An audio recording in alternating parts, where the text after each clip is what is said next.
All right, welcome to another edition of the PhinManiacs.com podcast. We are live for the second week in a row. We have a lot of news to talk about, and we are joined tonight by former tight end for the Miami Dolphins, Randy McMichael, a fan favorite, and he's going to be joining us to talk about Charles Clay, Jordan Cameron, Dion Sims, and the rest of the tight end situation and everything else. We're also going to talk about much more. Mike Wallace headed to the Vikings. Kenny Stills headed to Miami. Daniel Ellerbe traded. Brice McCain, newest member of the Dolphins in the secondary. Michael Crabtree's visit, of course, along with Tavares Jackson. And the signing today with the offensive linemen. We lost a few players over the past week. Shelley Smith, Phillip Wheeler, Randy Starks, Jared Ogden, Jimmy Wilson. We're going to talk about the impact of losing them. And just go through all the moves the Dolphins have made this past week. But none more important than Charles Clay and the whole situation with that, of course, several days after before free agency started, the Miami Dolphins placed the transition tag on Clay. They could have done the franchise tag for $1 million more, but they chose the transition tag right away. As soon as that happened, there was plenty of rumors about the Buffalo Bills' heavy interest, the Cleveland Browns' interest as well. Once free agency opened, Clay went on over to Buffalo, visited them for 2 days, and the other day the Buffalo Bills finally, after days of staring down what seemed like forever, paid out a contract worth 5 years, $38 million with $24.5 guaranteed over the first 2 years. So, of course the Dolphins did not match that, and now they'll have Jordan Cameron and Dion Sims to fill the void. And like I mentioned, we have Randy McMichael here with us tonight, former Miami Dolphin, also played for the St. Louis Rams and San Diego Chargers, drafted by the Dolphins in the 4th round of the 2002 NFL Draft, and really made his mark here in Miami throughout his NFL career. Randy, your whole thoughts on the situation, on the stare down with the Buffalo Bills and the Miami Dolphins with Charles Clay leaving. You involved in the business. Can you fault Clay for leaving for more money, even though the situation with the quarterback might not be the most ideal out there? Your thoughts, Randy? Well, first of all, let me say thank you for having me on. It's a difficult situation. I think that Charles, in his heart, he wanted to be a Miami Dolphin, and I felt like the Miami could have maybe ponied up another $2 million just to franchise him, because when you put the transition tag on players, you are pretty much opening the door for other teams to snatch that player up. I don't think that they thought that Miami was gonna, I don't think Miami thought Buffalo was going to offer up so much money for him, but I can't blame him. I mean, that's a big deal. That's a big contract for a kid who wasn't a high draft pick, who has fought his way because he's not the prototypical size tight end or whatever. So I'm happy for him. That's a lot of money to walk away from, and I'm sure the Miami Dolphins, they really wish they wouldn't have ponied up a couple more $1 million just to put the exclusive right franchise tag on them. So it's surprising, but at the same time, this is a business, and you got to make it while you can make it. And he got a huge deal. I mean, there's only been 4 other tight ends who have gotten a contract with $20+ million guaranteed in it, and he's one of those guys. So I'm excited for him, happy for him. The offense, who knows? Greg Roman was in San Fran for a long time, and he did some special things with Vernon Davis. So maybe he looks at Charles Clay as a mold of Vernon Davis. Not as fast, but I think he's probably a better pure receiver than Vernon Davis is. So in your opinion, we've all seen that Clay, the kind of mismatches he can make in Miami and everything else. With you as a player, I think a lot of Dolphins fans are having trouble wrapping their heads around this. Charles Clay going to Buffalo. Buffalo is, Rex Ryan's a very great coach. His personality is off the charts. They've really improved their offense. They're going to have a great defense. But the one thing that's sticking out, and everyone's talking about it, fans, media, is the quarterback situation. As a player, how much do you look at that quarterback situation, especially when you're deciding between how much money you're going to take? Does that really play into it that much? I think it has to, but at the same time, I think when you have a certain status in the league, you can sit there and say, well, the quarterback situation, but when you're not as established, maybe, you're still a young player and there's just a boatload of money that you can't walk away, you'll look at it as like, what, I'll figure it out when I get there. Who's going to be the quarterback? I mean, this contract that Buffalo gave to Charles. I mean, it was mega deal. I mean, it's one of those things where it's hard to walk away from it because if it wasn't, then Miami would have. I think Miami just saw that. I think it caught Miami off guard when they saw the numbers that came back, especially in the first 2 years of the deal. But you're talking to a guy that played with 15 quarterbacks in 5 years in Miami, so the quarterback situation is probably the most important position on the field. Ryan Tannehill, he's gotten better every year, but you don't know what's going to happen in Buffalo. You don't know what they're going to do. I'm sure Rex has a plan. He will not spend a lot of money on a running back, and and they have Sammy Watkins, so it's going to be interesting because to me it seems like he just left the same situation he was just in last year in New York, but I mean, I know that with Charles's ability, and I know how creative Coach Roman is. I'm sure that they'll find ways to get him the ball. All right. Again, for those who are just joining us, Randy McMichael, former tight end for the Miami Dolphins, joining us here on PhinManiacs Live. Chad, you had a question for Randy. Yeah, I just thought it's nice to meet you, Randy. Pleasure having you on the show. Thank you very much. I just wanted to because I thought your situation kind of paralleled Charles Clay, similar that you were a fourth-round draft pick, and you were in that situation after having several years in Miami and being a real popular player among the fans. When you went to San Diego, and I was just curious what that was like in terms of just on the emotional level. I assume that was a hard choice for you. Was it a strange feeling to walk into the San Diego locker room after spending so many years in Miami? It wasn't strange because when I left Miami, it was by choice because me and the new front office, Randy Mueller and I always forget the coach's name who came in after Saban. We didn't see eye to eye on a lot of things. Our first meeting, it just wasn't a good meeting, and I still remember coming home after the meeting with Randy and the head coach, and I just said to myself, this is it. This is not gonna, I'm not gonna be in Miami anymore. And I just happened to be at a camp, and my agent called me and said Miami's trying to trade you. And I was like, well, who's out there? He mentioned a couple teams. I was like, well, in that case, why don't we just, ask for our release, go get a new contract, and move on from that. But it's hard moving on.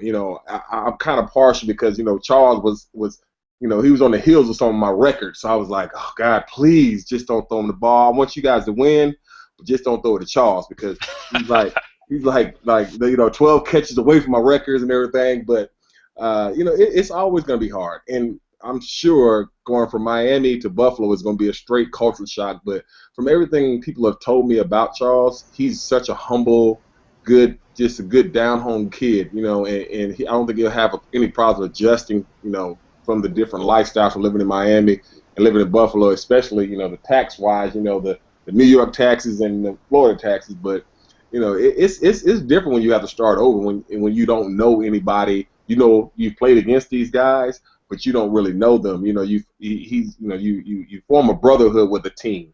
And then once you leave, it's like you're leaving your family. You're going to somebody else. You're like you're being adopted, and then you have to find your way into that culture. But I'm sure he'll find a way to get it done. And $20 million in 2 years, that won't be a problem either.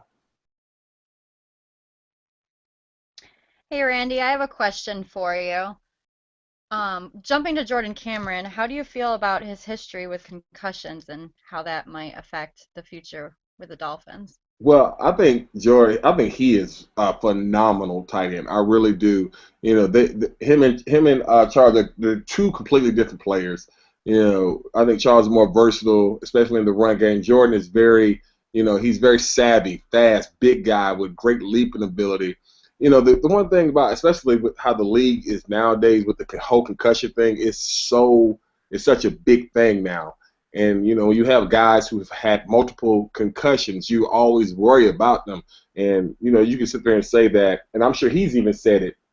I've read some of his quotes that he's not worried about it. The Dolphins weren't worried about it when they signed him. But, when you have a history of concussions, say, for instance, you get hit like say for instance, a hit that you take is like a 10. When you have histories of concussions, a 6 will pretty much give you another concussion. You know, it's not something that you can shake. So I just really pray for him because I think he is a phenomenal football player, and I'm so excited to watch him play in a Miami Dolphin uniform. In your experience, Randy, this is Lewis, by the way. In your experience, how much of a threat do you think a concussion is to specifically a tight end as opposed to some other positions on the football field? Well, you can look at where tight ends work. We work in close quarters. Majority of the tight ends work between the hashes where there are more bodies.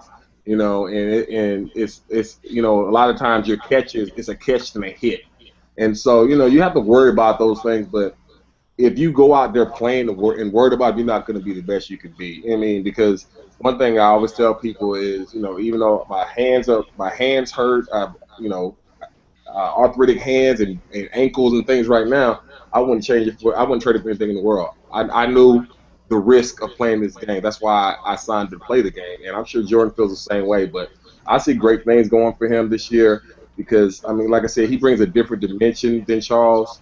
You know, Charles is a lot more versatile than him, but I mean, he is just, I mean, the athleticism that he's, you know, on how he makes this difficult catches, contested catches. I mean, he's a special football player. Okay, so let me ask you another question. We're gonna switch over to Dion Sims now. You were one of the best tight ends, personally, in my opinion, that the Dolphins had in very recent history, and I wanted to ask you something. How can you tell when a young player is really going to step up and become a really good player one day? Because I've seen a lot of development from Dion Sims from year 1 to year 2. Do you think he can take that next step and become the great complement player to Jordan Cameron that we all want him to be? Well, I agree with what you just said. His development has been really well. I think he played really, really well last year, especially when Charles was down. He got his opportunities, and the one thing about opportunity is, especially in NFL, if it comes, you have to seize it because you don't know when you'll be able to get that opportunity again. And he did a great job seizing it. I think the great thing about him is he is what you call a total tight end because the way he blocks in the run game and protects in the passing game, and then you know he's still developing as a receiver. So I just think I think him and Cameron will make a great duo because you have the guy that you don't have to put Jordan down there in those trenches to bang around and possibly maybe get a concussion or something like that. You have Sims for that. So I think they're a great match. Whenever you can match a tight end who can do all the dirty work, and then you have a guy who's outside who can create mismatches against linebackers and strong safeties in space, it's always a good match. How would you describe what kind of a tight end you were in your days? Oh, I was a dog tight end. I was that guy who, everybody, when I was in Miami, I caught a lot of balls, but a lot of people didn't see. I did all the dirty work. I did a lot of dirt. I never, ever in my career had somebody brought in just to be a blocking tight end for me. That's it. I had 1 year when I was in St. Louis. They brought Anthony Beck in to be the blocking tight end, and I broke my leg after 4 games. So, I've never done that. I've never had the guy who comes in and block while I go out and do all the route running. Never happened. And I enjoyed it. I enjoyed being what you would call a complete tight end, a guy who you don't have to take off the field because so many nowadays you have to take a Jimmy Graham off the field on short yardage downs. But guys like Jason Witten and Rob Gronkowski, guys like that, they're always on the field and the ball goes right behind them. And that's what I love about those kind of tight ends, the guys that you can split them out, but you know what? When it's 3rd and 1, they want to be in there. They want to have their hand in the ground and tell them, tell the defense in, hey, we're running right here over you, and they make the block. Randy, just a few more questions before we let you go for the evening. Again, for those just joining us, Randy McMichael, former Dolphins tight end, talking to us now. Randy, you played for the Dolphins, the Rams, and the Chargers. What's the difference? You got obviously the Heat in Miami, you got the Dome in St. Louis, you got completely different environment out on the West Coast in San Diego, where you saw all 3 organizations. What can you say? How are they compared to the Dolphins organization? You know what? It's ball, and I've always looked at it. It's just ball. I had great times in all places. I mean, it was hard in St. Louis because the one thing about it, and I always tell this joke, and people agree with me.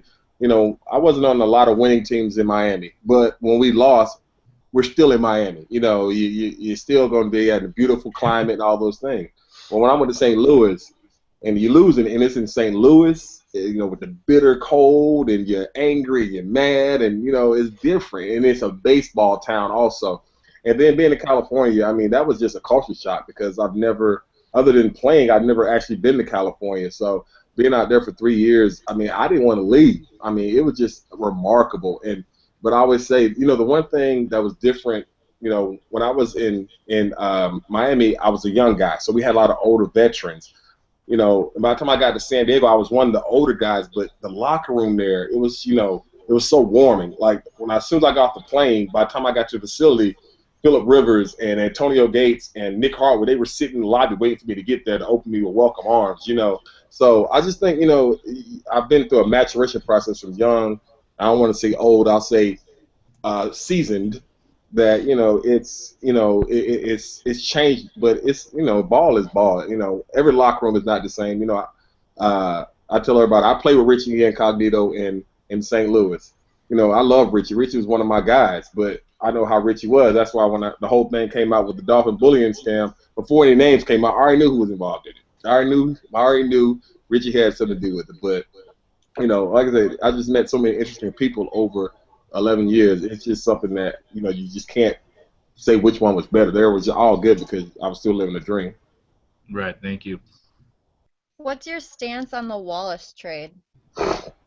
I think it was good for both sides. I just, when you get to a point where the whole off season is about, well, are you going to be traded? Different things like that. I just think it was best for both of them.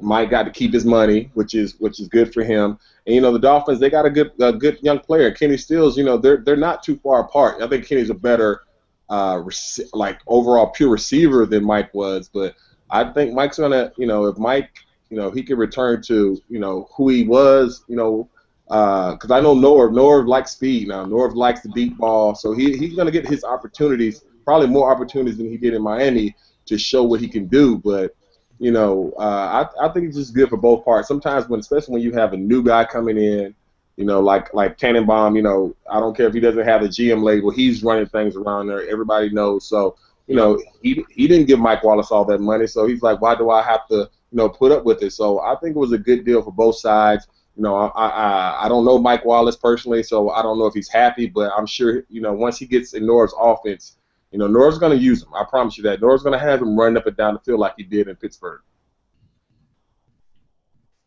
Last question for you here, Randy. Just from your experience from the quarterback position, obviously you played with several different quarterbacks, and in your opinion, what kind of difference does it make from that position, like from an experienced versus inexperienced? I don't know if you had a favorite quarterback that you played for during your time. You liked how he threw the ball, or I just was curious what kind of impact that has, in your opinion, on the tight end position. Well, I mean, they always say a good tight end is a quarterback's best friend. I played with some really, Phillip Rivers is definitely the best quarterback I ever played with, but, Mark Bolger was a great quarterback. I got a chance to play with, a lot of guys and a lot of people in Miami, they when I say his name, well, I mean, I like playing with Jay Fiedler. We had a great rapport.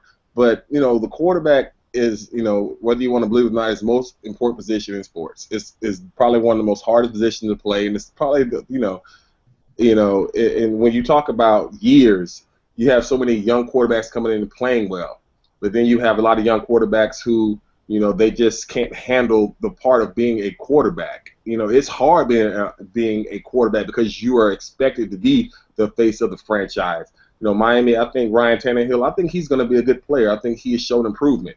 I'm still trying to see how they're going to work his deal with Sue's deal and all this stuff, because, you give a player $60 million fully guaranteed and he doesn't score touchdowns. I mean, that's just, I'm still trying to wrap my brains around that.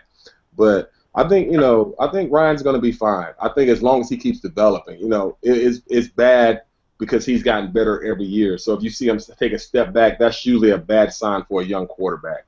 And right now, I think he's on the right path. They're going to get him some weapons. I was reading today that you guys had put out that Crabtree's in town. I think that'd be a great pickup for them. They need some kind of veteran in that room because they're so young. Yep. They have a young receiving group, so they need some kind of veteran leadership in there.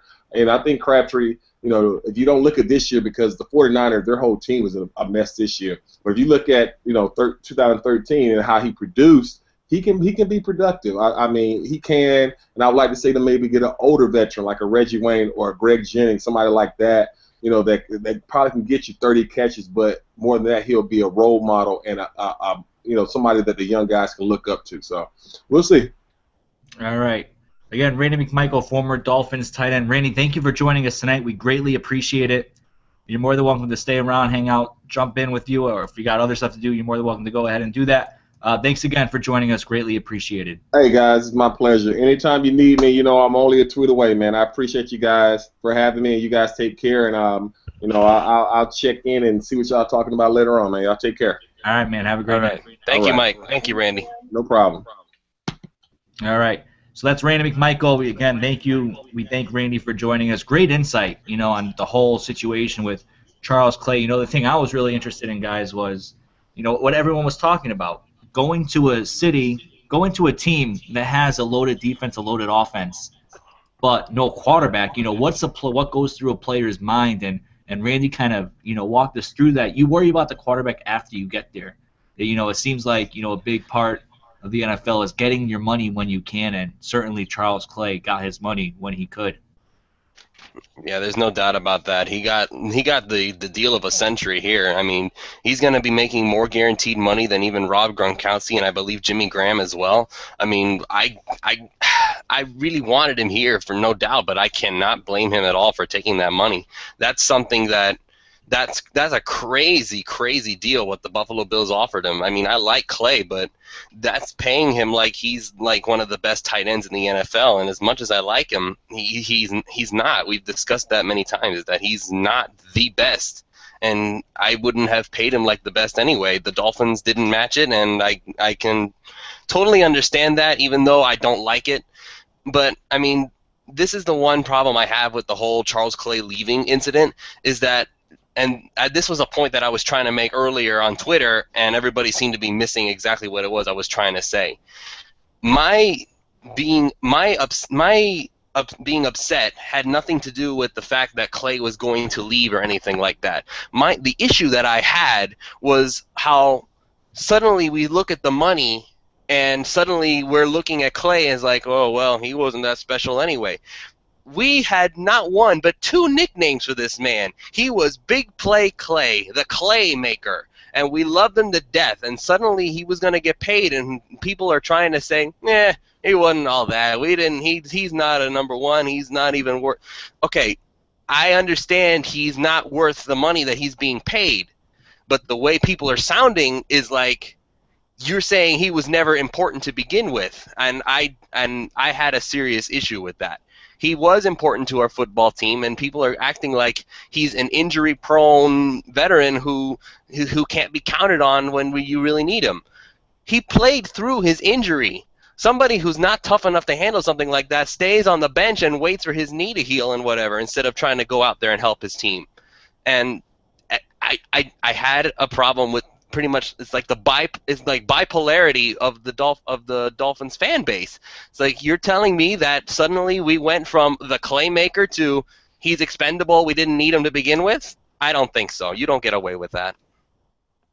Yeah, I agree with you, Lewis. He was the type of player who would fight for extra yards, and you don't see that very often anymore. So it's really disappointing to see him go to the Bills, but that price tag was crazy for us to try to match. The thing that, we all saw the guaranteed money, and I had said that the Buffalo Bills were working on a lot of guaranteed money for Clay. And, but I guess in the NFL, we're not players. We're not in the business. We're not getting our bodies beat up every day, every Sunday. So, I guess in a way, if you put yourself in their shoes, you're going to want to get the money. Look at Chris Borland retiring after 1 year because he's afraid of what's going to happen to him. Obviously, these players aren't all thinking like Borland, but the fact is you get beat up and you got to get your money when you can, and Charles Clay certainly cashed in on it. He's getting almost $10 million guaranteed than what the Dolphins are offering him. Yeah, he's going to a situation, but the thing is guaranteed millions of dollars. Even if he's done playing in the NFL in 5 years from now, he's going to have that money, for as long as he wants it and as long as he keeps doing it the right way and invests it, saves it, whatnot, and doesn't blow it. I mean, I don't know what you can blow it on in Buffalo, considering all you do is maybe snowmobiles, sleds for his kids. Who knows if he has any? But yeah, he's going to make that money, and he's going to do well, and I'm happy for him. Like I said the other night, doesn't make me any less of a fan if I don't think he's worth that much. The Buffalo Bills thought he was worth that much. It's a inflated market in free agency, especially at the tight end position. It's a very weak class. There's a lot of it's an overall weak class in all the positions, to be honest with you. And we saw some crazy deals going down. Hell, look at the Dolphins giving Ndamukong Suh $114 million with $60 million guaranteed. That just says it all right there. It is what it is. It's not our money. It's not your money. It's the NFL's money. It's the team's money. They're spending it the way they want to. And Rex Ryan saw enough of Charles Clay over the past several years to feel that he's worth that investment. And now the Dolphins will have to face him twice a year. I wish Clay the best of luck, but not too much luck when they play the Dolphins. Hopefully the Dolphins can learn how to shut him down. But I am excited for Jordan Cameron and Dion Sims. And Chad, you did a film review on Jordan Cameron. What does Cameron bring to the Dolphins? Well, Randy McMichael just said something that when he was talking, I think it was very true, and he's a completely different player than Charles Clay. Charles Clay, obviously, you guys touched on him really well. I'm with Lewis. I understand Lewis's frustration. I don't think Charles Clay left because the Dolphins didn't want him. It was just timing and situation. And I think getting Jordan Cameron was the right move for the Dolphins, even if they had even up the choices when you consider the contract. Jordan Cameron is much less expensive than Charles Clay. And, I mean, $5 million compared to the guarantee that Charles Clay had, Jordan Cameron turns into peanuts. But on the football field, Jordan Cameron gave the Dolphins something they desperately needed, and that he can go vertical. And you heard Randy McMichael say that he is a guy that can really get off the ground and leap. And I did do a lot of research on Jordan Cameron. I knew him just from, watching the NFL football and fantasy football, and I had known that he was a receiving tight end from Cleveland, but I kind of went back all the way back to when he was at USC, and he came into the NFL and looked at some of his highlight films, and he was a very solid basketball player. Like, if you ever go out on YouTube and look at videos on him, watching him do dunks, he has extreme vertical ability. And when I watched some of the highlights from when he was on Cleveland, he had some really impressive catches where he's going up high into the air to catch the football. And that's just something Miami has lacked for a long time. And, I mean, everybody's tired of the anti-Tannehill crowd saying he can't throw the deep ball. Well, throwing the deep ball to Mike Wallace is not as easy as you might think it is, because Mike Wallace is not a guy that vertically goes up high to get a football. He's got to be open, and you can't just throw it over him. And something a lot of people forget about are catch radiuses, and Jordan Cameron has a phenomenal catch radius, meaning that if you're a quarterback, obviously when you get into tight situations, like let's use this as an example, the scenario the Seattle Seahawks are in with the Patriots, it's a huge luxury to have a guy that has a big catch radiuses, because you can throw passes that are either going to go out of bounds or they're going to be caught for a touchdown. Ryan Tannehill, since he's been on the Dolphins, has not had a player where he can just throw a high pass up out of the back of the end zone or way up on the sideline, knowing that either my guy's going to catch it or it's going to be incomplete. So what I think you're going to see is Miami being able to exploit that and giving Tannehill a lot more ability to throw a more wider range of passes, I guess is what I want to say with that. And so I think he's going to add more points to the offense. On the flip side, he's going to be weaker in the run game than what Charles Clay was. Charles Clay was, I would say, a little above average at blocking as a tight end, and Jordan Cameron's probably going to be a little bit below average. I looked at him on film.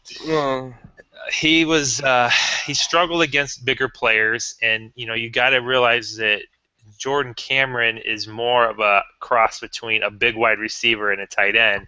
Charles Clay was more of a cross between a fullback and a tight end. So Jordan Cameron is not somebody that you're going to be able to isolate one-on-one very easily with a defensive end. He's probably going to lose that battle simply because he's not that big of a football player. I don't expect that Miami will do that a lot anyway, but that's obviously the downside to a receiving tight end from a blocking tight end. But Overall, in my honest opinion, the only negative in this whole thing is the concussion issue, which is it just depends how you look at it. Yes, he is a bit more of a gamble because if he gets hit wrong, he probably is more likely to get a concussion since he's had prior ones. But on the flip side of that, he hasn't had his knees blown up. He hasn't had major shoulder surgery and things like that. And so to me, that means that his ability is still all intact. So he could really add easily, up to 10 to 15 touchdowns in this offense. I wouldn't be shocked at all if you see that. So I guess that's my overall summary of him.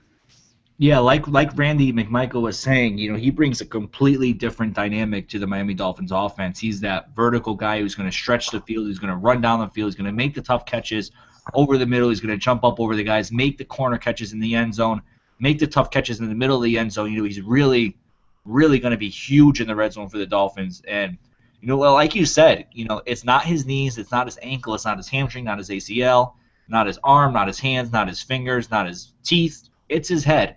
And obviously that's a very serious thing, but it's not like it can just break on its own. He has to get a huge hit or a hard hit from another player. And if the Dolphins can do things to minimize that risk, maybe with a different helmet, better protection within the helmet, better routes that he can run that doesn't allow him to get the kind of impact or puts him in the position not to get that kind of impact, it's preventable to a point. It really is. It's like I said, it's not like if he takes the wrong turn or if he plants his foot the wrong way or if he suffers a setback, it's a concussion. And like I said, it's a very serious thing, but he said in his press conference the doctors told him that his baselines are all good. It's just a matter of if he gets hit hard or not right in the head. And, hopefully that doesn't happen. But if it doesn't, he's going to be the same player that he was always before, before last season and before He'll be better. He'll be better. Who was he playing with before? Exactly, yeah. Who was he playing with before? Who knows? Brandon Weeden? Who knows in Cleveland? Please. Yeah, a different quarterback every other week. Yeah, and with that, Lewis, it's no secret Ryan Tannehill is the most accurate in the middle of the field. And so I'm excited because this is the first tight end we've had. Honestly, the last one I can remember would be Randy McMichael, maybe Keith Jackson. I mean, you're going way back where we could actually have a tight end you could send down and split the seam. Charles Clay just simply, he wasn't tall enough and fast enough where you could send him down the seam. And if that team doesn't have a safety back there, look out. You can throw it straight up. He can go up and get the ball, and you can get those 30, 40-yard bombs in there in the center of the field, and Tannehill hasn't never had that luxury. So I'd go on record right now. You're going to see Tannehill's yard per pass go up just with Jordan Cameron alone. Yeah, it all depends on if he stays healthy. That's the thing that scares me so much about Jordan Cameron. We know what he can do. We know what he's capable of, but it all comes back down to if he's healthy. And if his brain gets rattled a little too hard, I'm afraid for what might happen. That's the thing that we're concerned about. But, moving on from Cameron, we haven't talked about Dion Sims, and a lot of people are sleeping on Dion Sims. And Randy told us, earlier several minutes ago that he believes in Dion Sims. I believe in Dion Sims too. A lot of people are sleeping on him. I think he's primed for a breakout year. I talked to somebody in the Dolphins organization who's at every practice basically, and he told me that Dion Sims really, really started to click in the second half of the season last year, and he said obviously that translated onto the field on game days. But he said Dion Sims was like a completely different player the second half of the season compared to the first half of the season. And this guy who works for the Dolphins said that he's really excited about what Dion Sims can bring to the team and really believes that Dion is going to make a huge step in 2015. And I agree with him. I think Dion Sims, like Jordan Cameron, brings a vertical threat to the offense, and it's just a matter of getting his feet wet, getting more experience, and the Dolphins utilizing his strengths the right way. I couldn't agree more, Matt. That was Lewis was expressing the frustration, and I kind of got a little bit of heat because I made the statement as soon as Jordan Cameron was assigned that Charles Clay is not coming back. I mean, even if he would sign for $5 million a year, not because Clay's not a good player, but after they had signed Sue, knowing they've got some other big contracts to get out there, I'm just looking at that roster and I'm thinking, how can you bring back Charles Clay, set Dion Sims pretty much on the bench? He would hardly even play. and then have somebody like Dallas Thomas starting. I mean, you've got to address the other areas of your team before you sit Dion Sims on the bench. It was really, that was the writing on the wall to me. And I also agree with you, Matt. I mean, not only did he progress, what I look for in players are, do they make the play when it's on the line? You know, when it's you win or lose, are they going to make the catch? And Dion Sims made some big catches late in the season last year that were do or die catches. And you know, we talked the last time about Brandon Gibson dropping a huge pass. Dion Sims made those catches, and so I think they did the right thing. They need to get him on the field. He's young.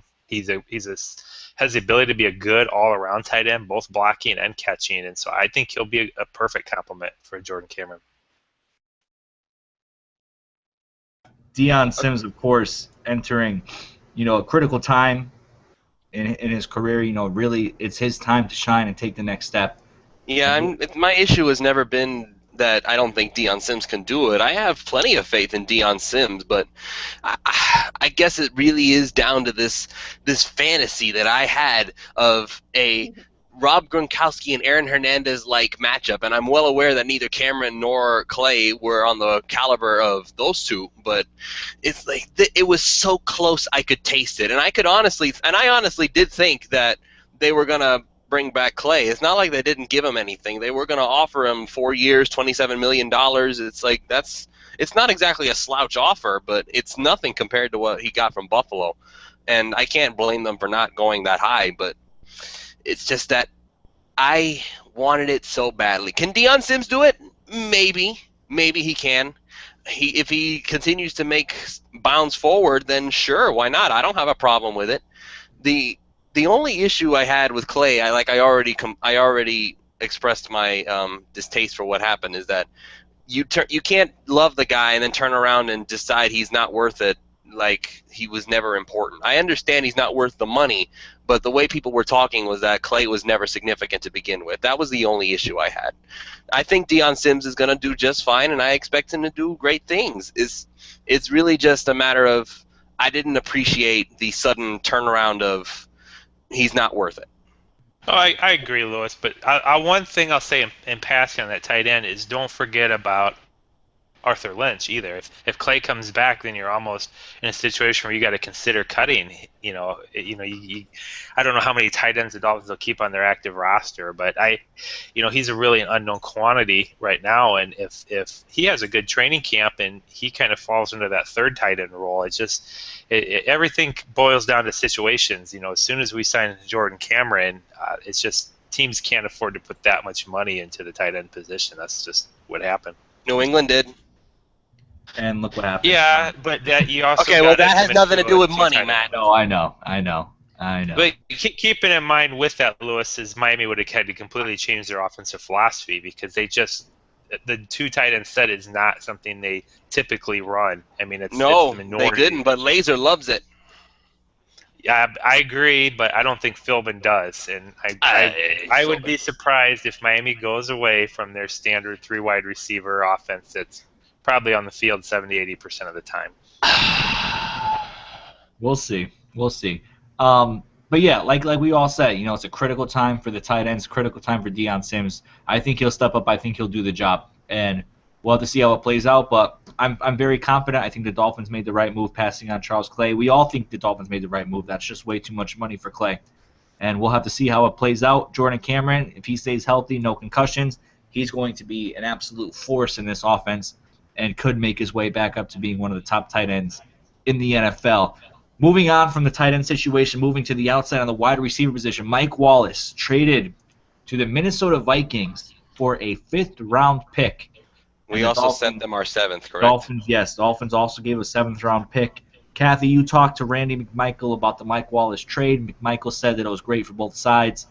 Kathy, your overall thoughts going back to Week 17, where the whole drama played out. Who knows what happened there, and then moving on to the offseason, and now finally leading up to this trade. What are your thoughts, Kathy, on the whole situation? Well, I have never liked diva wide receivers. I don't know who does, but Wallace was definitely an overpaid, quitting diva wide receiver. With that being said, I agree with Randy, but I wish we would have gotten a little bit more from him. better than a fifth-round pick at least. But I'm still ecstatic to see him go.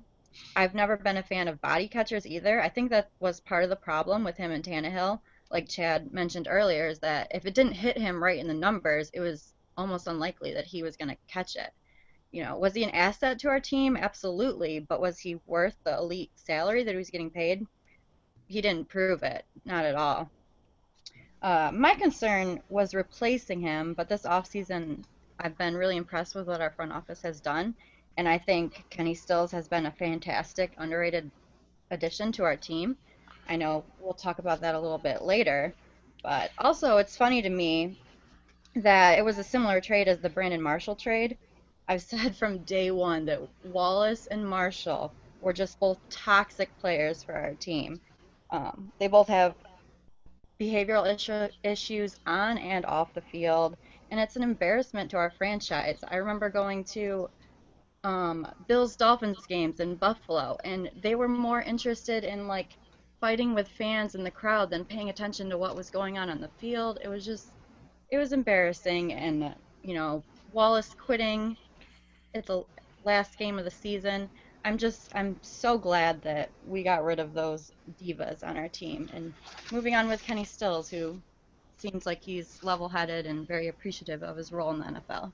Well, I didn't know anything about Mike Wallace's off the field issues. Supposedly, I didn't hear anything about that. But if you're going to talk about Kenny Stills, we can't dismiss that he might have a couple of issues himself. Kenny Stills, supposedly the issue that he had in New Orleans was that he didn't get along with Drew Brees, and Drew Brees, he's a nice guy. I've read his book. It's a very fascinating discussion, and quite honestly, I don't blame him for not choosing Miami after the treatment that we gave him, if we're going to take his book as truth.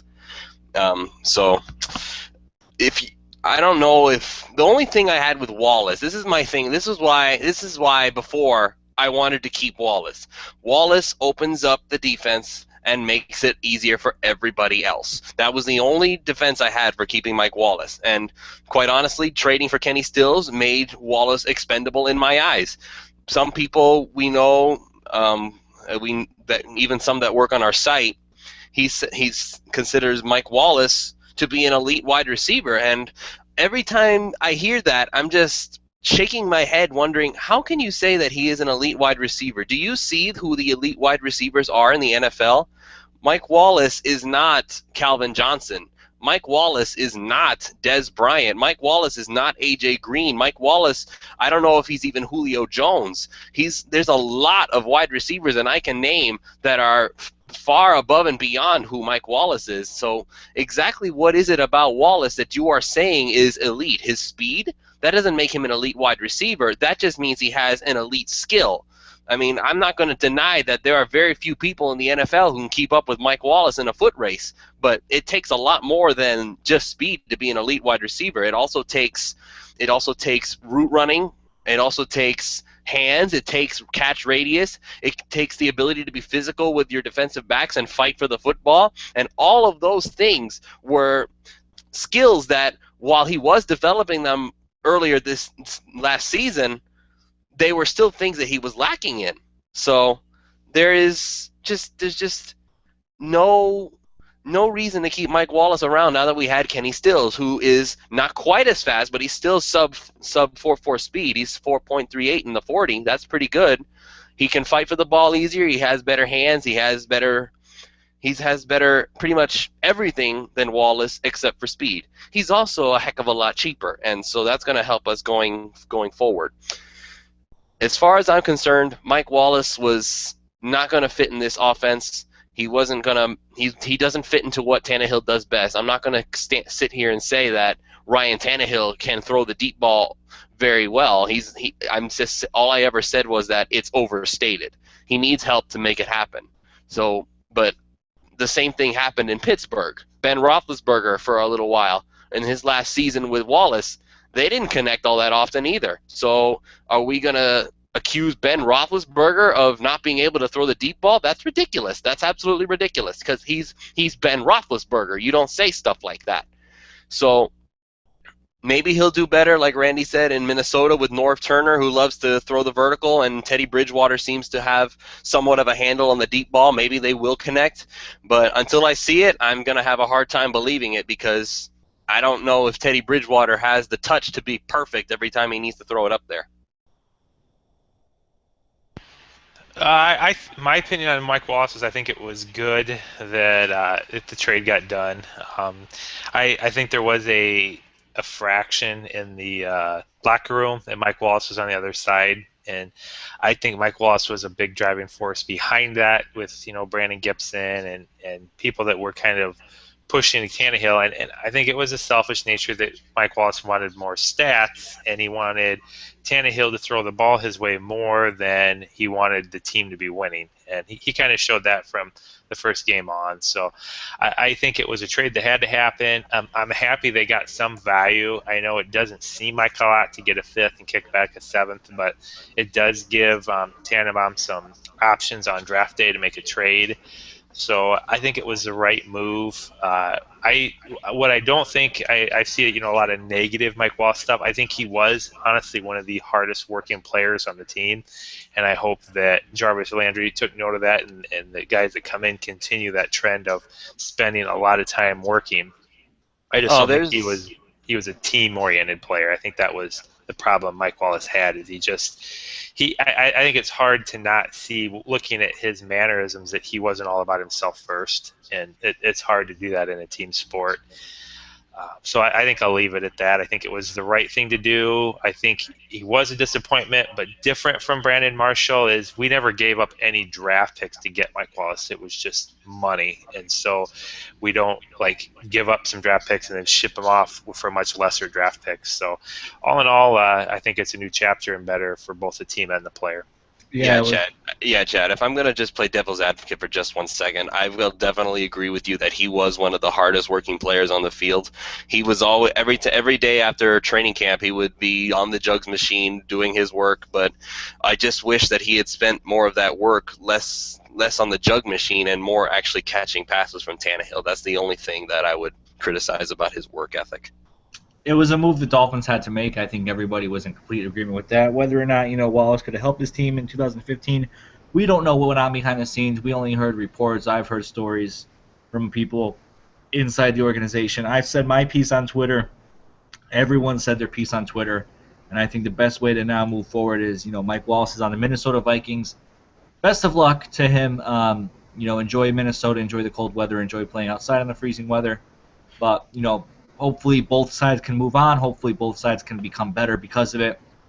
And, the Dolphins really got a nice piece in return, not in return for Wallace, but essentially almost replacing him. Kenny Stills from the New Orleans Saints. The Dolphins traded Danielle Ellerbe to the Saints and a third-round pick for Kenny Stills. People were kind of questioning the third-round pick there. But if you look at it, if you really look at the history of third-round picks in the NFL, and I posted something on this on Twitter the other day. There's not a lot of the whole draft is a crapshoot, anyways. And then when you start throwing in, the middle rounds and everything else, it's just so many chances you take of getting someone who doesn't work out, getting someone who you think is going to be a great player, and then just doesn't turn out to be what it is. For example, let's look at the Dolphins' third-round picks the past several years. Last year they picked Billy Turner. The jury's still out on him. Tons of potential, but we don't know what's going to happen. We think he's going to do well, but we don't know. Dallas Thomas the year before. Will Davis, 2 third-round picks that year. We know what's up with Dallas Thomas, and believe it or not, the jury's still out on Will Davis, but he's leaning more towards the side where he's not going to be a starter in the NFL. Hopefully he turns things around. He's been injured. He's been hurt, so it's really unfair to say he's a bust. It's too soon to say that. Hopefully he takes that leap this year. Year before that, Olivia Vernon, who's just broke onto the scene. He's a great stud player. And then you got our boy Michael Agnew, the Dolphins also having 2 third-round picks that year. 2011, no third-round picks. 2011, no third-round picks, but the second round, Daniel Thomas. 4th round, Clyde Gates. So you got the bookends, busts. 2010, John Jerry. 2009, Patrick Turner. 2008, Kendall Langford. 2007, Lorenzo Booker. 2006, Derek Hagan. 2005, Channing Crowder, who had a nice career. 2004, no third-round pick, but fourth-round pick was Bill Poole. Who's that? 2003, Taylor Whitley, our offensive guard. 2002, Seth McKinney, who had a nice career. And 2002, fourth-round Randy McMichael, we had on earlier. 2001, Travis Minor, more than Greenwood. 2000, Ben Kelly. I can go on and on and on and on. The point is there are more busts than there were successes in the third round. And anyone, hold on, I'm not done. Anyone who's complaining that the Dolphins Matt talks too much. Can you just stop? Anyone who's complaining that the Dolphins giving up a third-round pick for Kenny Stills is absolutely out of their mind. Kenny Stills is a proven leader, proven player in this league, is a great asset to the Miami Dolphins offense. And I said the other day, when we look back at the end of this season and say, who was the best Dolphins free agent pickup, we will say Ndamukong Suh, but Kenny Stills will be right in the conversation with him. Go ahead. Say what you want to say. All I was going to make the point, Matt, is after you ran through that list, it just becomes more and more clear of why the Dolphins have not been a competitive team in decades. I mean, they're just horrible drafts. So I also think after hearing that list, I may be right back. I might go send some more hate mail to Jeff Ireland because, holy cow, that was horrible.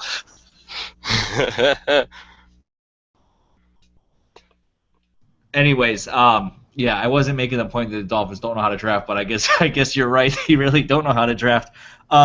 We do now. Yeah, but the Silver Fox to the rescue. You know, I had some downtime at work the other day, and I popped up NFL Game Rewinds, and I threw on all the Kenny Stills plays from the last season. And you know, that guy, like I said on Twitter, he runs a ton of routes. He runs the slant, the comeback, the out route, the go route. What else did I miss? The curl route. He runs almost everything, and he gets the yards after the catch. And one of the things that impresses me is he high points the ball. He gets it at its highest point, and he's not afraid to fight for the ball either. He had a lot of contested catches, sometimes in double and triple coverage, and he was still able to catch the ball. This dude is a great football player. I almost said baseball player. I had baseball practice and I had coach. But he's going to be very good. Obviously, there are some concerns about him in the locker room and his, love for the nightlife. He's not going to have a problem with that in Miami. And yeah, not at all. Who am I kidding? He's 22 years old. He's a kid. It's South Beach. He's gonna go party. But the thing that makes me optimistic that he's going to get things under control is he's best friends pretty much with Jarvis Landry, and we've all seen what kind of kid Jarvis Landry is. Landry, even though Landry's in his second year and Kenny Stills is going into his third year, Landry's going to take him under his wing. He's going to really work with him, and I feel Landry and Stills, and if the Dolphins draft a receiver this year, that's going to be a dangerous combination for years to come. Yeah, I'm hoping that Kenny Stills manages to keep his cool, and let's just try to keep the questionable activity to a minimum. I mean, there's pictures of him on Twitter of him in a dress. I mean, what else can you say after that? So what's wrong with that? I'm wearing a dress right now. Oh, thanks for that, Matt. I didn't need that visual. No problem. I'm gonna Photoshop a picture of you and bring it to Web Weekend. I hope you know I'm gonna show it to everybody. A picture of myself right now. I'm wearing a sundress. What's wrong with that? No, I'm kidding. I would hope you're kidding, bro.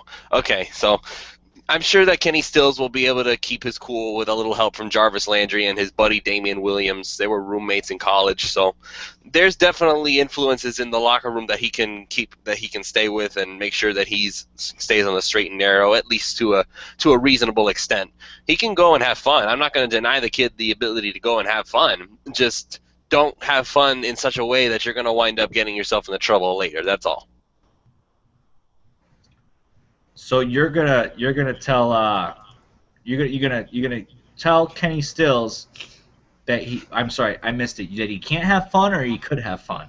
I said I'm not gonna tell him that he can't have fun. Just don't do something that's gonna get yourself in trouble with the law or something. Just don't go too far.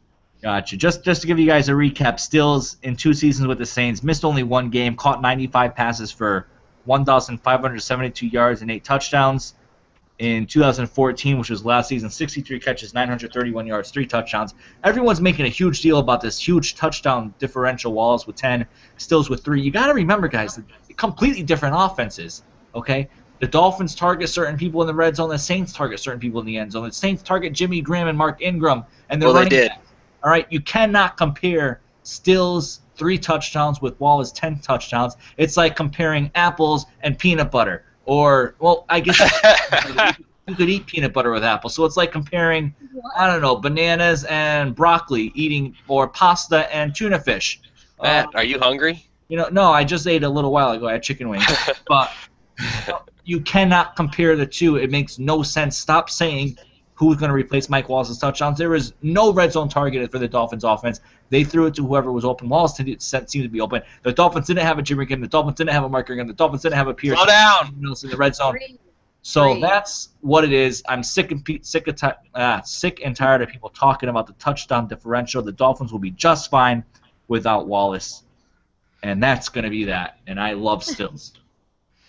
All okay, right. Matt, you good?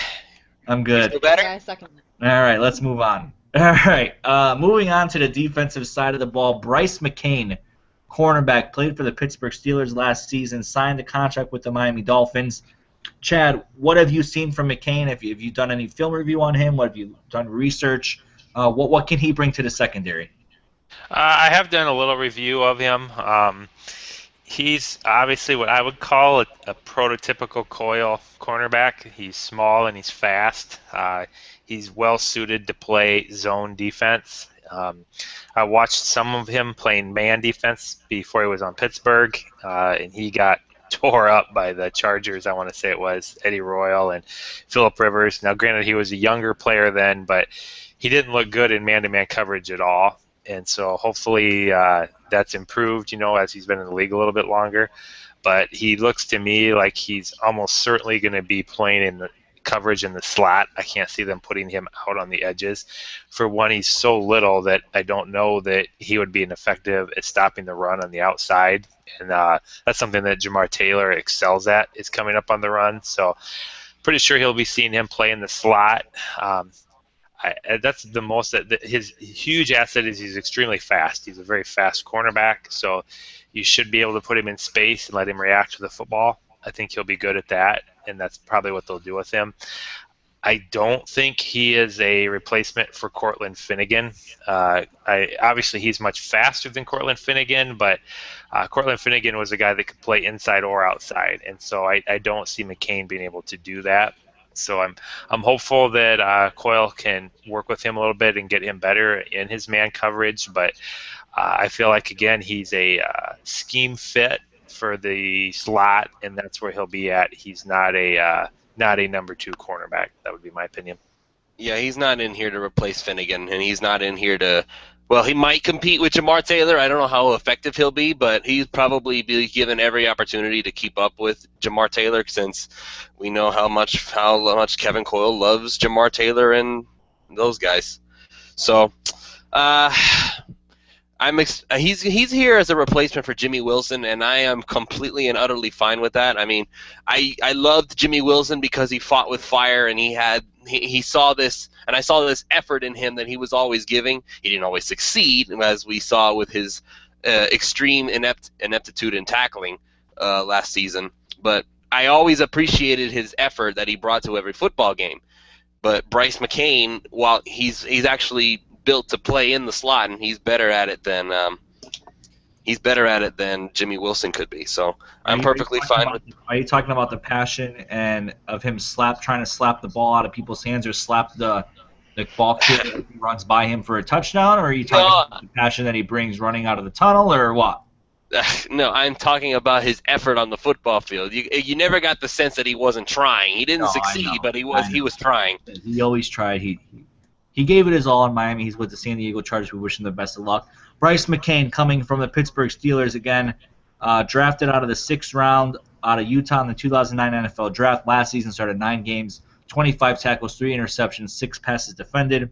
Over the course of his career since 2009, 149 tackles, half a sack, 8 interceptions, 39 passes defensed. Last season graded by Pro Football Focus as a 65th best cornerback out of 109 players. 5'9". Not your typical cornerback size, but the Dolphins like the fast guys. 190 pounds. He signed a 2-year contract worth $5.5 million, $3 million guaranteed. like Chad said, probably not the number 2, probably more of a nickel guy. That's where he's made his living. We'll probably see him slide right in there, and he'll probably compete for the second cornerback spot with Jamar Taylor, but probably not going to end up, securing that position just because he has so much value at the nickel. And the way NFL offenses are going now, the nickel is still an extremely important position on the football field. All right, so we got, Brice McCain in the secondary, a veteran in the secondary that's going to be working with those guys. Let's jump back to the other side of the ball. Michael Crabtree visited with the Miami Dolphins today, which is Thursday. There's a lot of mixed reaction on Crabtree. McMichael said earlier on the podcast, you need that veteran leadership, especially in this wide receiver group. I've said it. You got a bunch of young guys. Rashard Matthews is the oldest one right now. They need to learn to grow up.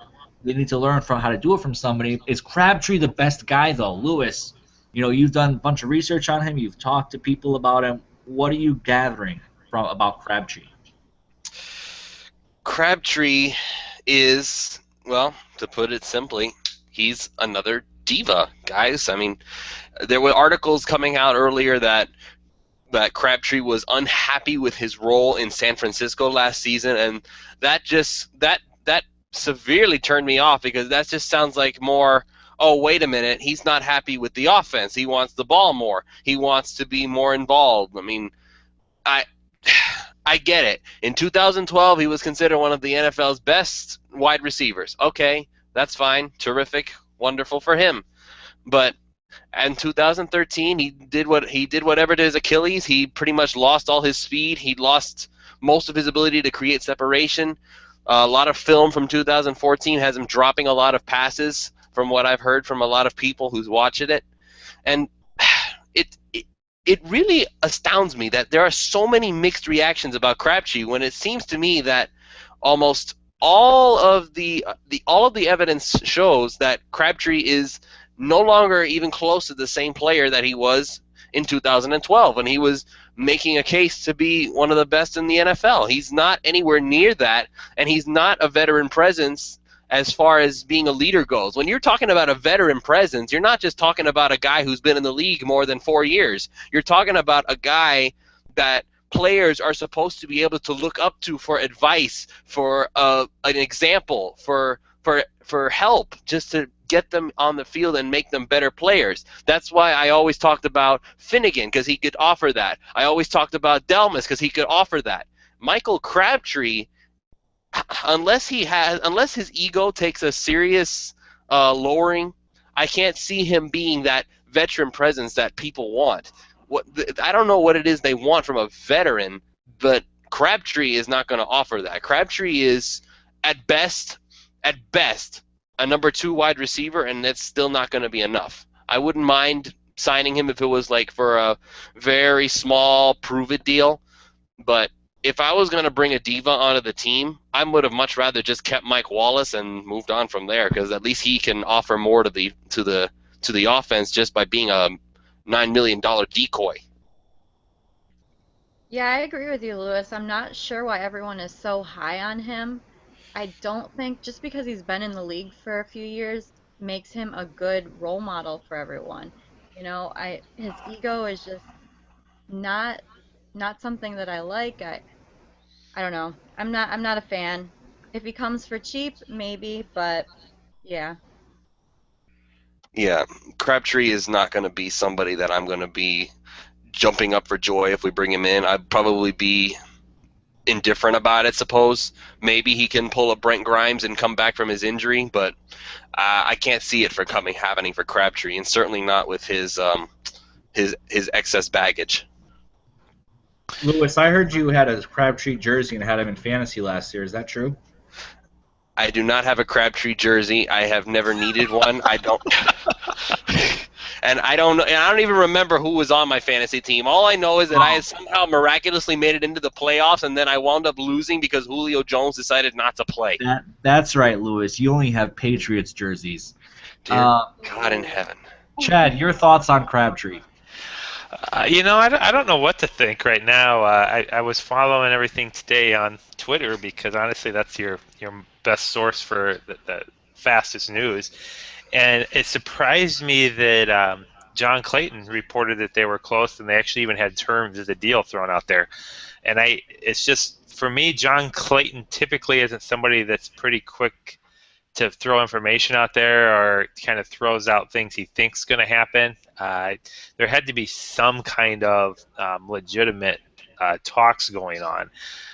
And so I saw later in the day that he had left town without a contract. And so that tells me one of two, actually probably two possible scenarios. One is Crabtree turned down the offer, which if it's what I read and it was a $3.5 million offer that was going out there for the year, I could say right now either Crabtree's crazy or his agent needs fired, because I can say pretty confidently his phone has not been ringing from a bunch of teams trying to get him. And so if his market's been dead.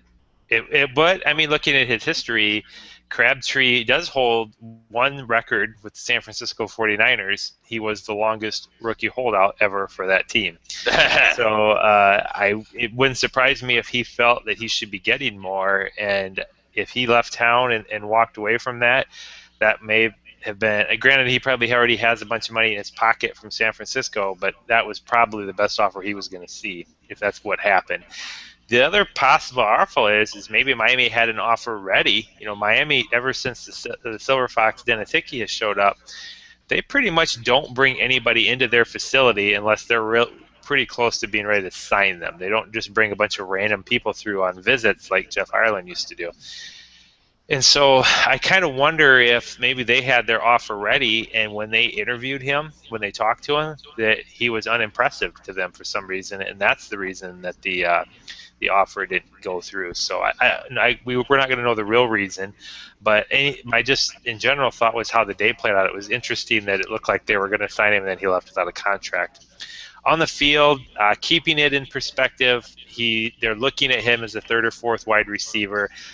I don't think Crabtree is by any means going to be a dominant wide receiver on the football team. I think he is an adequate replacement for Brandon Gibson or Brian Hartline, but looking at their production last year, that's not asking for much.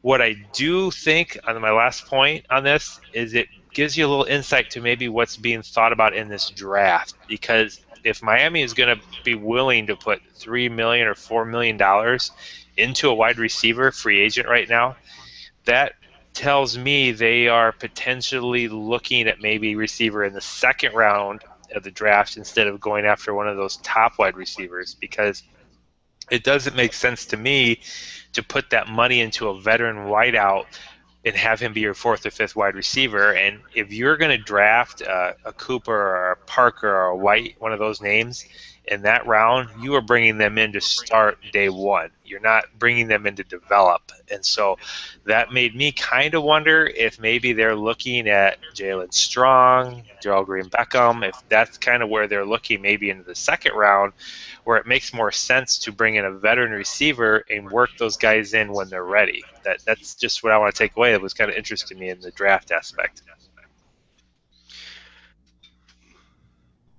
Certainly, Crabtree, will bring. Everyone's saying veteran leadership. About the only thing we only know about him is, he's a veteran. We don't know if he's a leader in the locker room. We don't know if has the diva mentality that he's going to want the ball every time. We don't know what he's going to accept. I said earlier that we need to really look at his 2013 tape, because the 49ers, the whole team and the whole offense was a complete mess. He didn't have any 2013 tape. He was hurt. Oh, was he? My bad. So look at his 2012 tape, which is going even further back, so you really don't know, because he's lost a step or two. That's his. No, 2012 was his Pro Bowl year. Well, no, I'm saying since 2012, he's lost a step or two. Yeah. So supposedly it's really a lot. Judgment on him. Supposedly, a lot of what was going to happen with Crabtree was his medical evaluation. There were reports that if everything turns out okay with the doctors, that there would be an offer on the table. So I don't know how that went. But he left without a contract. I prefer Greg Jennings personally. I think he's the ultimate pro. He's the ultimate veteran in that locker room who can really help that wide receiver room. Still contributing in a way too. Good stopgap, but it might come down to money for him. Who knows? We'll see. We'll see how this wide receiver situation plays out. I think they need a veteran. Randy McMichael said they need a veteran. Others have said they need a veteran. Hopefully the Dolphins do get that veteran. And like a few people have said on Twitter, don't rule out the Dolphins drafting a wide receiver, even if they sign someone like Crabtree or Greg Jennings to come in and mentor these young guys, because if you got one of those top 3 receivers staring at you at the number 14 pick, or if you're trading up for Amari Cooper, you better pull that trigger, because those guys will be here a lot longer than someone like Crabtree or Jennings. But like I said, we will see. We'll see what happens. One guy that did visit with the Dolphins on Thursday and ended up signing a contract, I'll just mention it briefly, J.D. Walton. He signed a 1-year deal. He's going to add some depth to the offensive line. Played center last year for the New York Giants. Can also play guard. He's going to be, there for depth purposes. Perhaps battle someone for one of the roster spots. I'm assuming he'll probably battle Dallas Thomas in training camp, and this could signal the end of Dallas Thomas. So you guys might get finally, and the rotating turnstile might finally be gone. We'll see. It's not a signing that's going to make big waves, but it's a signing that could pay dividends down the road if someone gets hurt, and Walden fills in nicely, when his name is called upon. Oh, you guys, you just wait. I think Walt is going to completely destroy Ndamukong Suh in training camp. I mean, I'm sure. No, I'm teasing. But the thing I thought about him is you just got to realize that Nate Garner is probably done. And he's not going to be in Miami at the very least. And they're probably looking for a utility-type lineman. And Walton could probably be one of those guys that could be your backup center and backup guard. So he has value in that regard. Yeah. Okay, I'm going to share with you guys my conspiracy theory. Here it is, right out in the open. I think what the Dolphins are doing is that they are trying to find the worst possible offensive lineman that you can find so that Dallas Thomas can step up and look like a star in comparison. That's what I think. I don't know how he'd look like a star on the field, because he just has gotten... Because Walton's worse! There you go! Suddenly he's not the worst! I have a tough time with that one, because... we got Lewis thinking there's conspiracy theories, and Lewis being a Patriots fan. Lewis, I'm going to stop reacting, and let's see how much fun it is when I stop reacting. All right, Lewis, you keep on talking. All right, let's move on, and let's talk about, quickly, some of the players Dolphins lost over the past week or so. Shelley Smith going to Denver. Philip Wheeler still on the free agent market. I'm surprised he hasn't been picked up right away. The guy was a stud here in Miami. Randy Starks going back to the Cleveland Browns. Not going back, going to the Cleveland Browns. Jared Odrick going for the money in Jacksonville. And Jimmy Wilson going to Siena Okafe. You followed all these players for the past several years. Which one of them you think will hurt the most? Which ones are you sad to see leave? And, of course, I forgot to mention Charles Clay, now a member of the Buffalo Bills. Yeah. I mean, I think we're going to be okay without any of these players. It is sad to see some of them go, like Jared Odrick, Randy Starks. But I honestly think we're moving forward, and it was for the better of the team. Shelley Smith, I mean, no big deal. Philip Wheeler, hallelujah, he's gone. Randy Starks, it sucks to see a long-term player go, especially a Pro Bowler, but it made room for Sue. Jared Odrick with his quirky personality was so much fun to watch, but again, just another one of those casualties. And Jimmy Wilson, I'm happy for him that he found a home with the Chargers, but moving forward, I think we're in better shape now. Yeah, I'm with you so far. I'm with you on that, Kathy. Jimmy Wilson went home to California. He's home. Brian Hartline went home to Cleveland. Randy Starks is joining him there in Cleveland. Funny how everybody's navigating to Cleveland, where the quarterbacks are either Josh McCown. Why does everybody love Josh McCown? This just clicked to me. Everybody wants to go play with this guy, Josh McCown. I don't understand it. I guess we'll have to look into that more carefully next time. Maybe he has a really good cookie recipe. I don't know. Other than that, Jared Odrick's going to hurt. Charles Clay is going to hurt. But other than that, I can't think of anybody that I'm really just like kicking myself over the fact that we don't have. Other than there's really no one else I can think of. Mine would be Odrick. I think he was probably, obviously Clay was too, but Odrick was a guy in his prime who has some solid football left in him. So I understand why. I mean, we brought in, one of the top defensive players in the NFL, and so we had to make room. And the contract that Jared Odrick signed with Jacksonville wasn't something Miami could afford. So I hope he does well for him, but it was tough to see him go, because I think him combined with Ndamukong Suh would have been a good combination. But not that it would have been the best combination. Yeah, I think so too. But Earl Mitchell he's playing for half the cost right now of Jared Odrick, and I don't think Jared Odrick is twice as good as Earl Mitchell by any means either. So I understand the situation of it. So that was really otherwise everybody I thought made sense. You knew we had to cut off the players that were being paid more than their production, and that's exactly what they did. I do like. I'm hoping that this can stick together. So far, what I've seen, that I think the Tannenbaum, Hickey, and Ponte combination has looked good. And I was skeptical of bringing Tannenbaum on, but I like that Mike Tannenbaum seems to be a guy that if he can get a player that is elite, rather than trying to fill holes with decent players, he goes right out and gets one of the best players you can possibly get to add to your team. I liked that mentality, and I have to assume he was a big part of that. And I like Hickey as well, because I think Dennis Hickey has a lot to do with getting people signed up when we get him in here. I think he has a really good personality. He does everything he can do to relate and make them feel at home. And I think that pays dividends by getting people signed. And then, of course, it's still unbelievable the amount of money we gave Ndamukong Suh, and that we still have salary cap space. So I feel the best about our front office that I have in years. Yeah, the thing about Hickey is an unbelievable talent evaluator. That's why I feel so comfortable moving forward in the draft. I have full confidence that whoever he brings in, even if it's another nobody that we don't know about, like Jawan James, I have pretty much full confidence that these guys are gonna step up and make things happen in the future. And there's not, other than maybe the name of Arthur Lynch, which we've had our disagreements in the past, but hey, everybody's got their opinions. Maybe Arthur Lynch steps up and makes something happen this year, and if I do, I will gladly eat that crow, and I'll be happy to see that he's making things happen, and pretty much Dennis Hickey will have hit home runs all across the board. I mean, there's nobody from the last year's draft that you can really look at and say, that was a terrible, terrible pick, and there's no hope. Arthur Lynch was the closest one, and if he manages to get back from his back injury and make things happen, then congratulations, Dennis Hickey. Your first draft was the ultimate success. Yeah, I like Tannenbaum, what he's brought to the table. He's the ultimate closer, it seems like. If he wants someone, he's going to get it, and he certainly showed that with Ndamukong Suh and others so far, and making some great trades. No one thought they were going to get anything for Daniel Ellerbe and Mike Wallace. Both were going to be cut within a matter of days or weeks. He was able to turn that into assets for the Miami Dolphins for this upcoming draft and for the next few years to come. Going back to the free agents that the Dolphins lost, I'm going to miss Jared Odrick, who was great with the media, always gave them direct answers.